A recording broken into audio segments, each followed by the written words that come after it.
Hello everyone and welcome back to another new album video. We're now on week 25 and this week we're taking a look at After Hours by The Weeknd. First released March 20th, 2020. Some notable tracks off this album include Scared to Live, Heartless, Blinding Lights, and After Hours. This is the first time I've heard this album. Actually, it's my first time like fully listening to an album by The Weeknd, and I really enjoyed it. I think "Blinding Lights" may be the only song I have heard off of this album because I heard that probably when it was somewhat new a few years ago, and I liked the song, but just for some reason never got around to listening to the full album. And listened to it today. Listened to it on the way to the park. Basically sat in the park, listened to most of this, and then it was just it was pretty hot, but it was a nice day, and I had a great time listening to this album. I have some notes here about it. We're going to get to those, and then we'll get into the track list and all that kind of stuff. So let me just pull this up here. So again, we have The Weeknd After Hours. Again, March 20th, 2020 is when this first came out. This is The Weeknd's fourth studio album.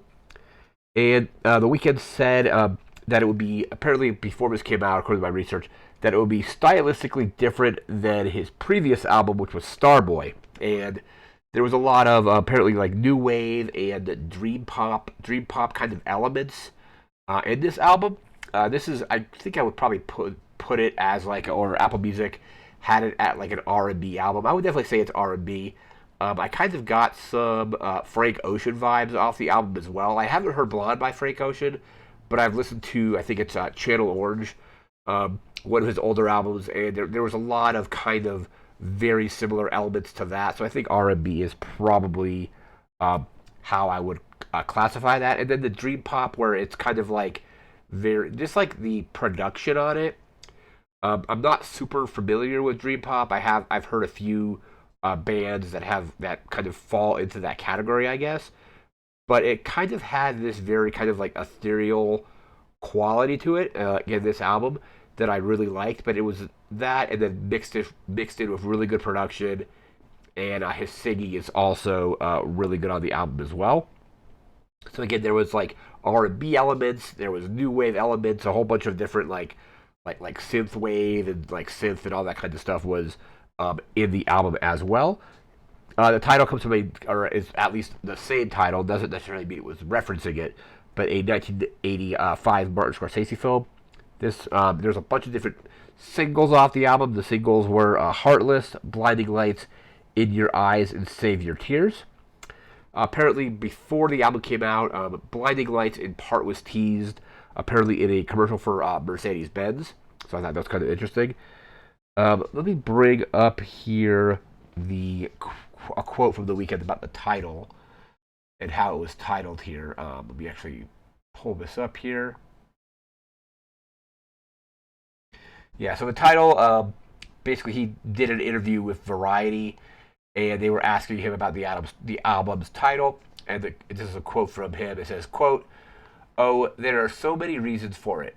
The main reason is these are all emotions and thoughts and feelings that I had late at night." It says video is a quote there. Is all one night, and I'm going through all the emotions after the club, after the fight, and after a long day.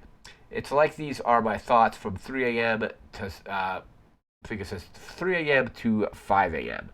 So that's kind of how he came up with at the very least the title for the album. So all kind of very late night kind of feelings and thoughts and stuff like that. So that's where the title of the album comes from. The artwork of the album is basically, according to my research, inspired by stuff like Fear and Loathing in Las Vegas, Joker, the 2019 film, Casino, and Uncut Gems. It's really interesting with the Uncut Gems reference because there is a kind of slight spoilers for the Uncut Gems film. It's a 2019 film. There is a very kind of minor plot point involving The Weeknd. So, the Adam Sandler's character and Lakeith Stanfield's character are at a nightclub listening to or watching a Weeknd performance, and the Weeknd's actually in the movie. But it's just an interesting reference because that film has a lot of really cool like visual like styling going to it. Like especially like the opening credits are like this weird kaleidoscope of colors that you see in this opal, and then that opal transitions perfectly into like the scene, another scene that it like not really getting into a spoilers really about the movie, but it transitions into from the credits into the actual film. But the Weeknd is in the film, so I think that was interesting that some of the album's artwork was also partly inspired by that film because he's involved with that film there. It came out to pretty good reviews. Let me actually pull those reviews up. So we're gonna just go down the list here. Metacritic has it at an 80 out of 100. AllMusic gave it 4 out of 5. Let's see. Consequence gave it an A minus. Let's see. Is that Evening Standard gave it only 3 out of 5. Exclaim gave it an 8 out of 10. Guardian gives it a 4 out of 5. Independent has it at a 4 out of 5 as well. Enemy gives it a 4 out of 5. Pitchfork has it at a 7.9 out of 10. And then Rolling Stone looks like a 3.5 out of 5. So overall, I think pretty well reviewed. I saw some rankings where I think this was ranked like at number 4 on a lot of lists for. He's definitely, I guess, put out better albums, which I'm going to have to now go through and listen to because I absolutely really love this one. I had a great time listening to it, so I'm definitely going to go ahead and listen to more of his work based on that. But the reviews were pretty good. And let me see here. There was some Grammy controversy around this album because I guess they submitted it for Grammys, and I guess it would have been 2020. Let's see here, 2021, I think. And he didn't get any nominations for this album at all, which is after listening to it. I remember reading a while ago about something else Grammy related where he wasn't nominated for the Grammys at all. And after listening to the album, it's actually kind of shocking because the album definitely don't necessarily know if it would deserve to win any of the awards, but it should at the very least have been nominated. So there is some quotes here about the kind of controversy at the Grammys I want to bring up as well. So basically, it did really well. They submitted it. The Weeknd basically called the Grammys, quote, corrupt, and I kind of agree with him there based on some of the stuff I've seen happen at some of the award shows and like some of the how they choose how to vote and things like that. But basically, let me see where the quote from him was. Oh, here we go. It says, the Weeknd already has Grammys, so like, and now the Weeknd is basically has completely like withdrawn from the Grammys like entirely. So I think he's kind of instructed his label not to submit any of this stuff to the Grammys to be voted upon to maybe win awards. But basically said the snub felt like an attack. It says, and this is a quote from the Weeknd about the kind of situation. It says, "Look, I personally don't care anymore. I have 3 Grammys, which mean nothing to me now. Obviously, it's like, oh, I want the Grammy. It's just that this happened, and I'm down to get in front of the fire as long as it never happens again. I suck at giving speeches anyways. Forget award shows." And then basically he says this is when he's kind of instructed them to no longer submit his work for consideration for Grammy Awards. So I'm actually very surprised that it didn't get any kind of nominations because like I said, on my first listen today, I was actually like really surprised at how much I enjoyed it. It was like a nice day out, and the vibes of the album just kind of fit perfectly. Like I said, I was in the park just kind of chilling, had like some like nice like mineral water with me. That's kind of my thing now, is going to the park with mineral water and just kind of vibing out the music. Ended up doing that twice today actually, but or going to different parks with like just nice bottle of water and like it was super hot, but been doing that, and now but it's surprising that it wasn't nominated for kind of anything.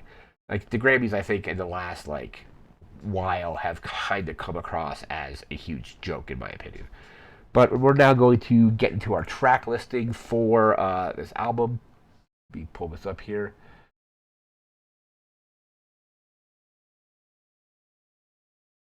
So the album comes in at about 56 minutes.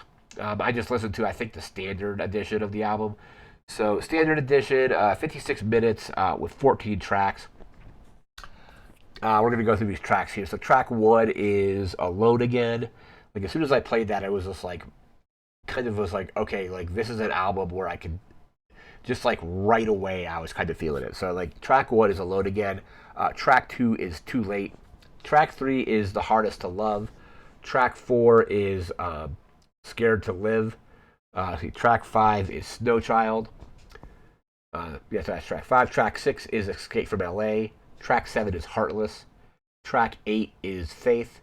Track 9 is Blinding Lights. Track 10 is In Your Eyes. Track 11 is Save Your Tears. Track 13 is Repeat After Me. It's an interlude there. Track 13 is After Hours, and track 14 is Until I Bleed Out. So 56 minutes on that. There's a few different deluxe versions that have some bonus tracks as well, which I might eventually check out. But I will definitely be checking out more of his discography after listening to After Hours, which I had a blast listening to. But I think that is going to do it for this video. We'll be back again in a week with a whole new album. No idea what that's going to be just yet. I have some ideas, but a lot of these are kind of just like up to the day of recording. I sometimes don't have a game plan.